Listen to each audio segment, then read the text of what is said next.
Our next speaker spent a quarter of a century as a news reporter and anchor at television stations in Miami, Orlando, and New York City.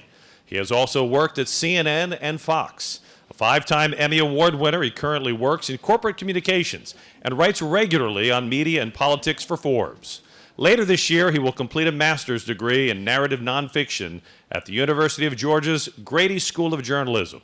He focuses his effort and energy on reshaping the way journalists both see and report on mental health issues.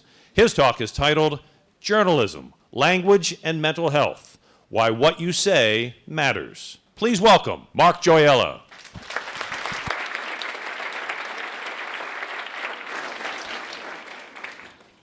And that's me a few years ago.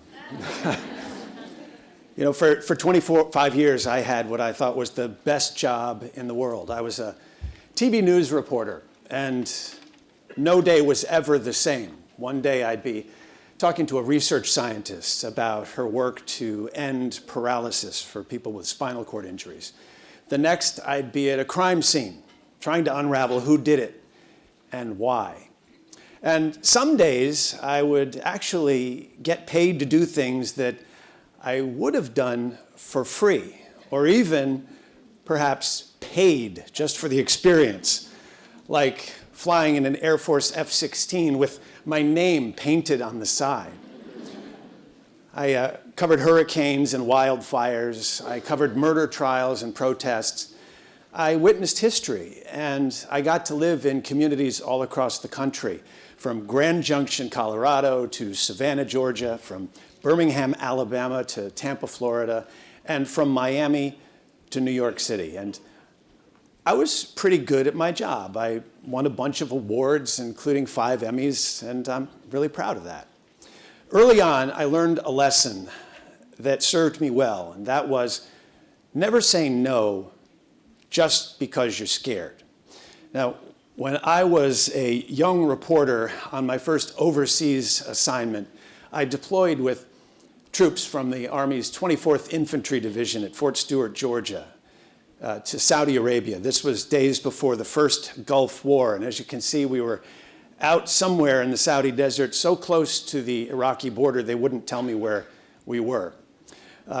This day, it was quiet, and at one point, one of the soldiers on that tank turned to me and said, "Would you like to drive the tank?"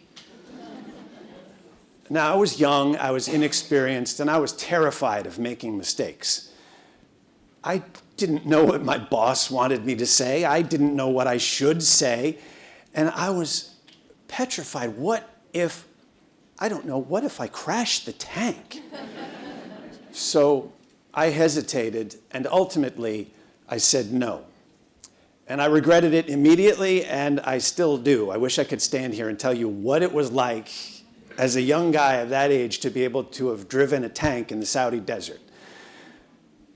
But I vowed after that to always try and say yes, even when I was scared. And that's why I could stand up here today and tell you what it was like to learn how to swallow fire at a Coney Island freak show. But that's not what we're here to talk about. I want to tell you about an experience I had recently where once again I let my fear convince me to say no, and how the regret and shame of that decision ultimately led me to walk away from the best job in the world. I was a news anchor at a TV station in Orlando, Florida, and one morning our top story was a missing man. Now, this is David Davis. He was 63, he lived near Daytona Beach, and occasionally he made YouTube videos. He loved 3 things more than anything else: NASCAR, God, and Walmart.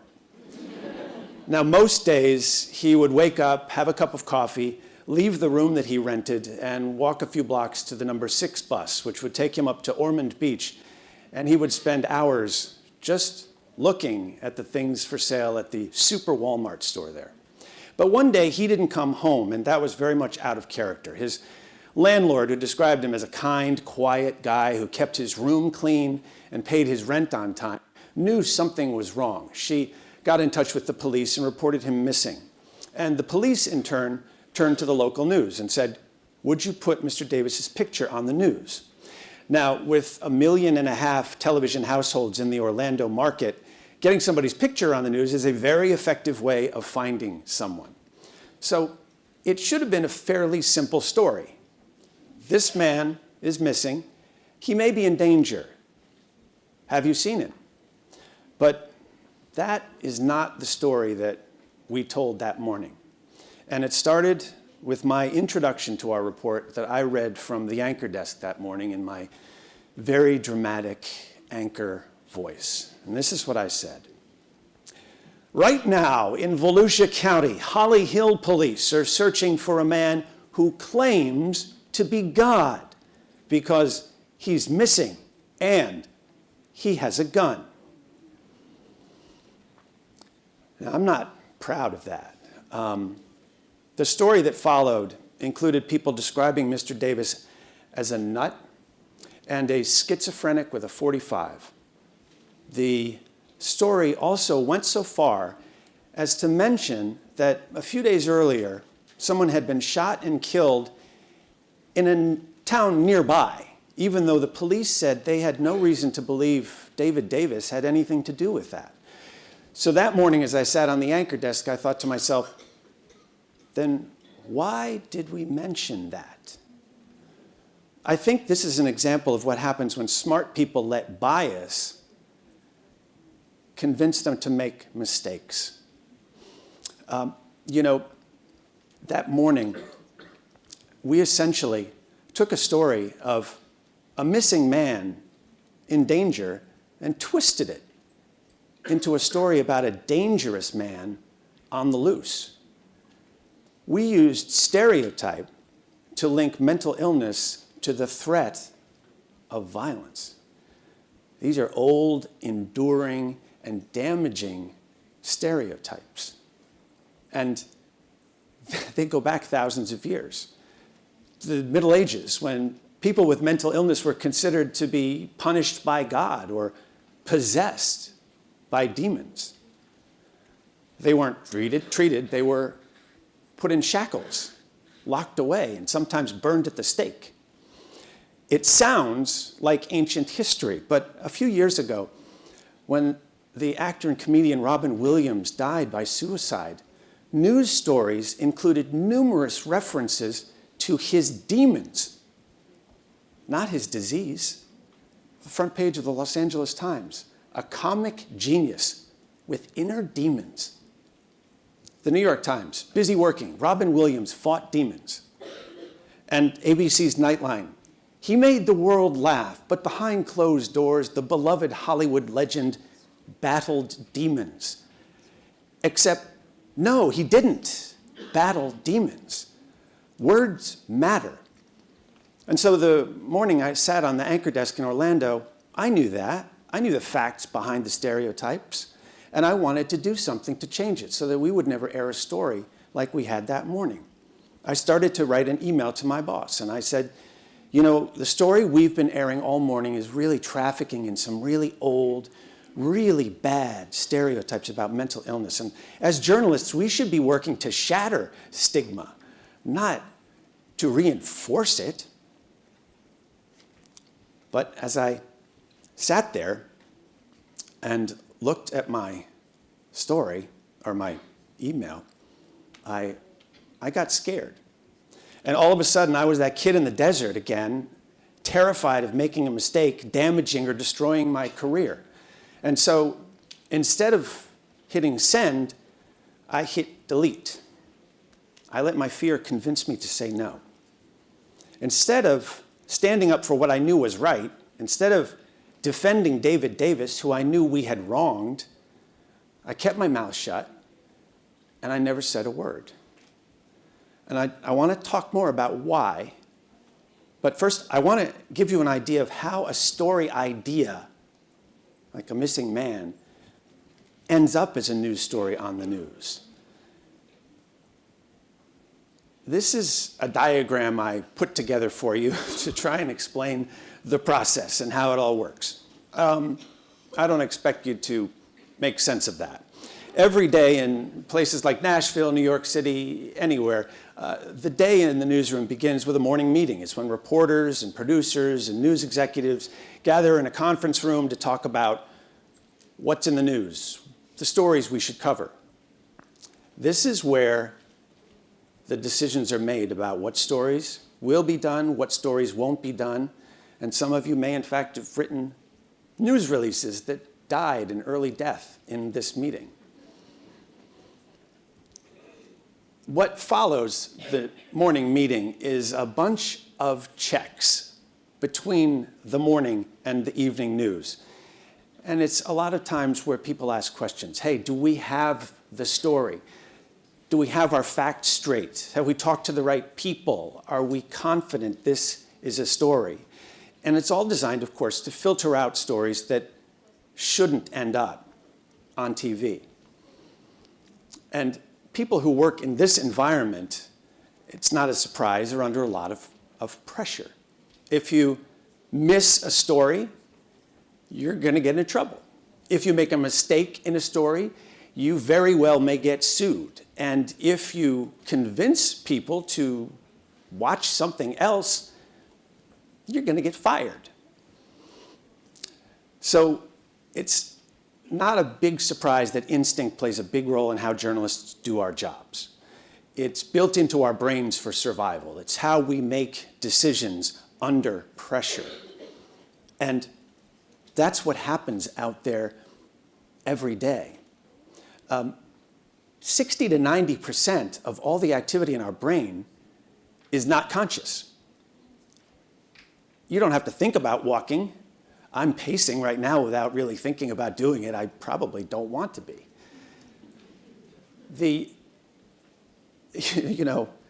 It's instinctive.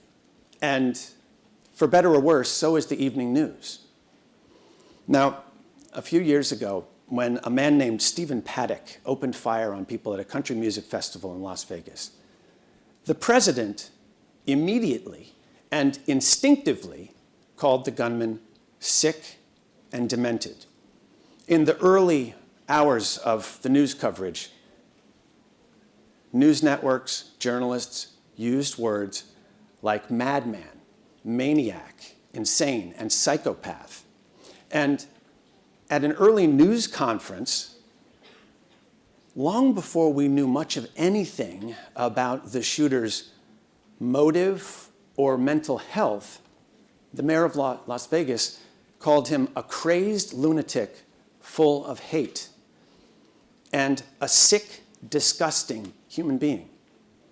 And this was the worst mass shooting in American history. So those words, they feel right. Our gut tells us only a crazed lunatic full of hate could do something like that. It's scary to think that a sane person could kill 58 people. But for many people, stereotypes feel right, no matter what the facts are. The FBI spent 2 years looking at every aspect of that man's life, trying to answer the question, why? Why did he do what he did? They ended their investigation with no clear answer. It's easy to call a mass shooter crazy. It separates us from them. And it gives us an answer when there isn't one. But words matter. They define and they discriminate. So why didn't I stand up for David Davis? I knew all that. Well, I didn't want to give up my place among us. I didn't want to be branded and labeled one of them. I didn't want all of that kind of language turned on me. You know, I was a journalist, of course, but I was also a person with mental illness. And that was something that I kept a secret from everyone in my life, out of fear. The idea of standing up and putting all of that at risk felt dangerous. You know, I knew that twice as many people today as in 1950 believe that people with mental illness tend to be violent. Why would that number have gone up so much? Well, a 2017 study of news coverage of stories involving mental illness found they were tainted by themes of violence. Our story about David Davis definitely was. This was a quiet, lonely man who made YouTube videos talking about God. We twisted him into someone to be afraid of. Lock the doors, keep the kids in. We really did not treat him fairly at all. I didn't want to stand up because of that. And that's why I kept my mouth shut. But it ate away at me over the course of the next few months. And ultimately, I decided I needed to walk away from my career in TV news, and I needed to come out and reveal myself so that I could speak with authority on this topic. I wrote an essay that I titled, "Screw Stigma, I'm Coming Out."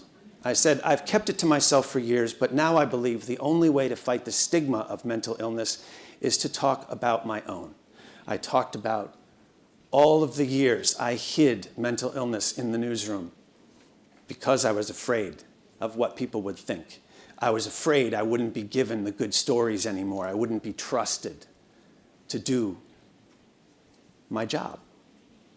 And I vowed in that essay to call out reporting I thought missed the mark and failed and trafficked in stereotype. And I learned a lot since I posted that. And I want to share a few things that I hope maybe you can use in your communities as well to make a difference so we can do better reporting. The first lesson I'd like to share is find an ally in every newsroom. Pay attention to who does good stories. Who covers the stories in your worlds that talk the way you would want people to talk? Reach out to them, connect with them. If they do a story you like, let them know you liked it. Say, hey, I've got more stories like that. If you're interested, I'd love to share them with you. Make connections. And remember, I wanted to speak up, but I was afraid that I would be singled out. If people had supported me, I might have found my courage earlier. 1 in 4 Americans have mental illness. That means there's somebody in every newsroom in the world. Find those allies and work with them. Second piece of advice I have for you is when you see something, say something. In 2015, I saw this story in the Orlando Sentinel. The headline says, "Cops, Astor man told deputies he is creator, owns world." Wow. That's a news story. Now, this is a story about a man named Alan Ramsey. Somebody at a convenience store was taking out the garbage and noticed Mr. Ramsey in the bushes. They called the police. The police responded. Now, Mr. Ramsey hadn't stolen anything or threatened anyone. He actually wanted to be left alone. He ended up, however, as the subject of a news story. The reporter who wrote the story used quotes from the police report to write it, where at one point the officer asked, "What's your name?" And he said, "I am the creator. I don't have to tell you." Now imagine if you had an ally in that newsroom, someone who could stand up and say, you know, that's not a news story. There's nothing newsworthy about this. Nothing happened here. We're using this man's words to make fun of him. And we're encouraging our readers to laugh along with us. All this man needed was maybe a medical or mental evaluation and perhaps a trip to a shelter. Instead, he was arrested. He was charged with loitering and a charge called prowling. You ever heard of that? Prowling? It means you intend to commit a crime.